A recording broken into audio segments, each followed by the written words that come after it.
मध्य प्रदेश के मंत्री विजय शाह के मामले में एक बार फिर सुप्रीम कोर्ट में आज सुनवाई हुई और सुप्रीम कोर्ट पर सभी की निगाहें टिकी हुई थी, क्योंकि सुप्रीम कोर्ट ने पिछली सुनवाई के दौरान जिस एसआईटी के गठन का ऐलान किया था, उस एसआईटी की टीम ने अपनी जांच रिपोर्ट आज सुप्रीम कोर्ट के सामने पेश की।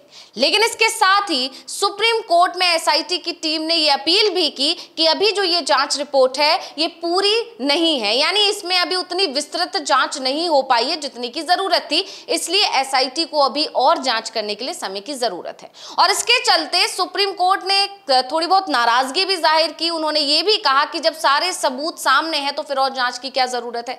और ऐसा ही कुछ पिछली सुनवाई के दौरान भी कहा गया था जब इस मामले में सुनवाई हो रही थी। तो सबसे पहले हम एक बार फिर विजय शाह का वो विवादित बयान सुनते हैं जिसमें उन्होंने कर्नल सोफिया कुरैशी को आतंकवादियों की बहन बता दिया था और उसके बाद से कैसे इस मामले पर अब बवाल मचा हुआ है। पहले बयान सुनते हैं। जैसे हमारे मोदी जी समाज के लिए जी रहे, समाज के लिए जान लगा रहे, और जिन्होंने हमारी बेटियों के सिंदूर उजाड़े थे वही कटे पिटे लोगों को हमने उन्हीं की बहन भेज करके उनकी ऐसी की तैसी करवाई। एक बार मोदी जी के लिए जोरदार ताली बजाएं। उन्होंने कपड़ा उतार के हमारे हिंदुओं को मारा और मोदी जी ने उनकी बहन को उनकी ऐसी की तैसी करने हमारे जहाज से उनके घर। तो मंत्री विजय शाह के इस बयान पर बवाल मचा हुआ था और इसके बाद हाईकोर्ट ने मामले में स्वतः संज्ञान लिया और आदेश दिए गिरफ्तारी के। लेकिन उस पर जिस तरह से अधिकारियों की तरफ से ढिलाई बरती गई, इसके बाद हाईकोर्ट ने नाराजगी जाहिर करते हुए अधिकारियों को जमकर फटकार लगाई। लेकिन इन सबके बीच में मंत्री विजय शाह ने सुप्रीम कोर्ट का दरवाजा खटखटा दिया था और राहत की मांग की थी। ऐसे में ये मामला सुप्रीम कोर्ट पहुंच चुका था और सुप्रीम कोर्ट से भी अभी तक जबरदस्त फटकार लगी थी मंत्री विजय शाह को। लेकिन जब आज एसआईटी की रिपोर्ट पेश की गई तो सुप्रीम कोर्ट का जो रवैया था वो कहीं ना कहीं एक तरह से विजय शाह को राहत देता हुआ दिखाई दिया, क्योंकि सुप्रीम कोर्ट की तरफ से एसआईटी को और समय दे दिया गया है। तो यहां पर एसआईटी की जो मांग थी उसे पूरा कर दिया गया है। लेकिन अविनाश जी, जिस तरह से एसआईटी ने समय मांगा है उसके बाद से कई सवाल एसआईटी पर खड़े हो रहे हैं, सरकार पर खड़े हो रहे हैं कि क्या विजय शाह को बचाने की कोशिश की जा रही है, क्योंकि जिस तरह से सारी चीजें सामने हैं, वीडियो हमने अभी सुनाया भी अपने दर्शकों को, इस वीडियो में साफ साफ दिखाई दे रहा है कि कैसे उन्होंने आतंकवादियों की बहन करार दे दिया है सोफिया कुरैशी को, इशारों में सही, लेकिन जो बयान वो दे गए हैं उसका मतलब वही निकल रहा है। तो ऐसे में किस और जांच की बात की जा रही है, क्यों एसआईटी को और ज्यादा समय की जरूरत पड़ी, जबकि ये जो एसआईटी की टीम गठित की गई है इसको लेकर सुप्रीम कोर्ट ने जब पिछली बार सुनवाई की थी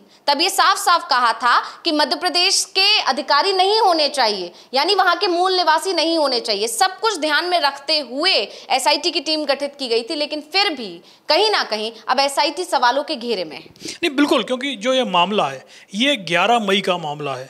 11 मई को विजय शाह मध्य प्रदेश सरकार में मंत्री हैं, वो इंदौर पहुंचते हैं और वहाँ एक कार्यक्रम में बयान देते हैं। उसके बाद जब हंगामा मचता है, विजय शाह पर सवाल उठाए जाते हैं, सरकार से पूछा जाता है कि क्या सरकार इस बयान का समर्थन करती है, तो सरकार की तरफ से लीपापोती शुरू हो जाती है। एफआईआर दर्ज करने के लिए कांग्रेस के कार्यकर्ता और तमाम जो बुद्धिजीवी हैं उनकी तरफ से थाने का रुख किया जाता है, लेकिन एफआईआर नहीं होती है।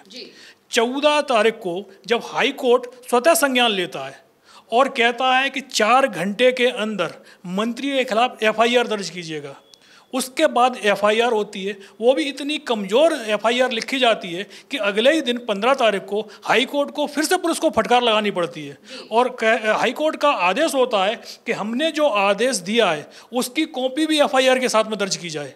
बोले आपने जो एफआईआर दर्ज की है उससे तो वो निचली अदालत में ही वो आपकी एफआईआर खारिज हो जाएगी। विजय शाह की गिरफ्तारी तय हो चुकी थी। उसके बाद वो सुप्रीम कोर्ट आते हैं। सुप्रीम कोर्ट भी पहले उनको राहत नहीं देता है, लेकिन बाद में एक एसआईटी बना दी जाती है। और सबसे बड़ी बात तो ये है कि जब पुलिस ने हाई कोर्ट में ये कहा था कि हम इस मामले की जांच कर रहे हैं, तब हाई कोर्ट ने ये कहा था ये हत्या का मुकदमा नहीं है, ये सिर्फ एक बयान से जुड़ा हुआ मुकदमा है, जिसके लिए आपको जांच में बहुत ज़्यादा समय लेने की ज़रूरत नहीं है। बयान देखिए और गिरफ्तारी कीजिए उस आदमी की।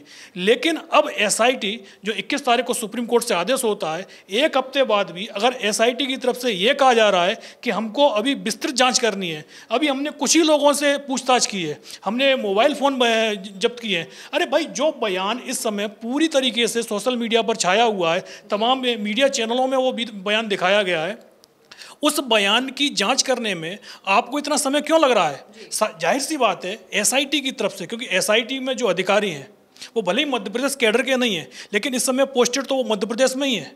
इस समय बीजेपी शासनकाल में ही वो काम कर रहे हैं।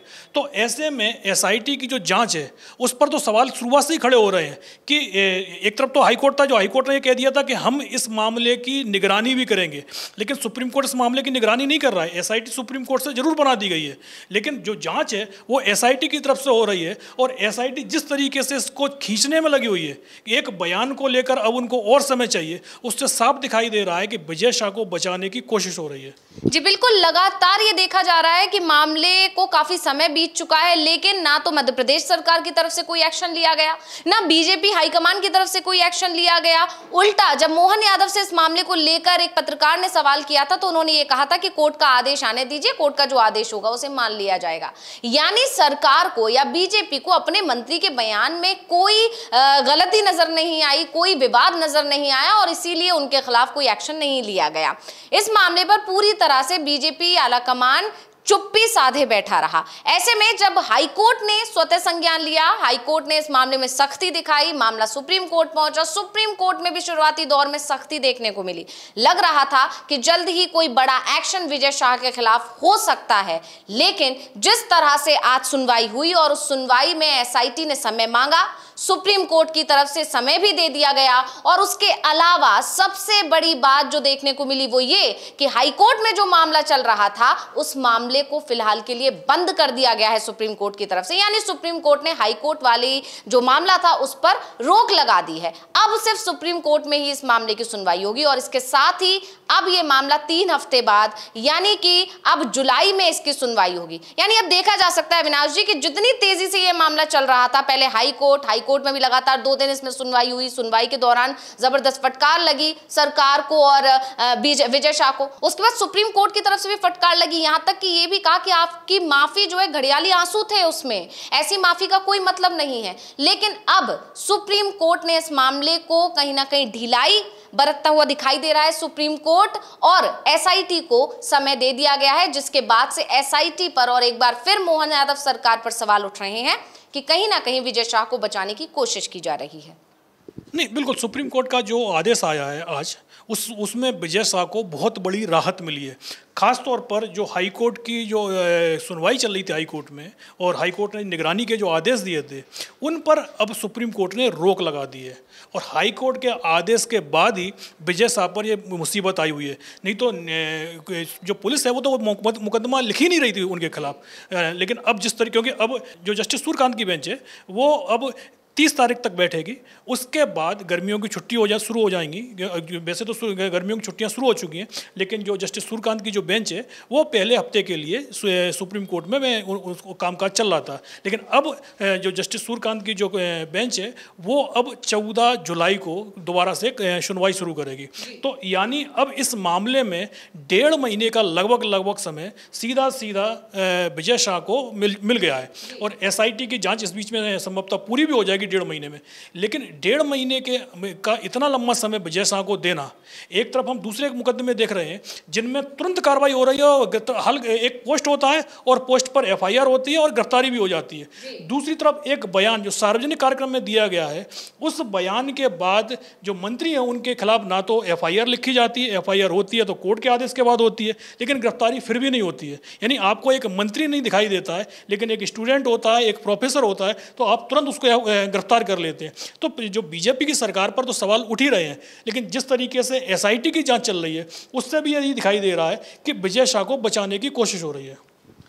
जी बिल्कुल, अब यहाँ पर SIT जिस पर बहुत ज़्यादा उम्मीदें थीं, जिससे निष्पक्ष जांच की उम्मीद की जा रही थी, लेकिन जिस तरह से SIT ने समय मांगा है सुप्रीम कोर्ट में, उससे SIT भी एक बार फिर सवालों के घेरे में खड़ी हो गई है। बहुत बहुत धन्यवाद अविनाश जी तमाम जानकारी देने के लिए, और इसी के साथ मुझे यानी अंशिता को दीजिए इजाजत। नमस्कार।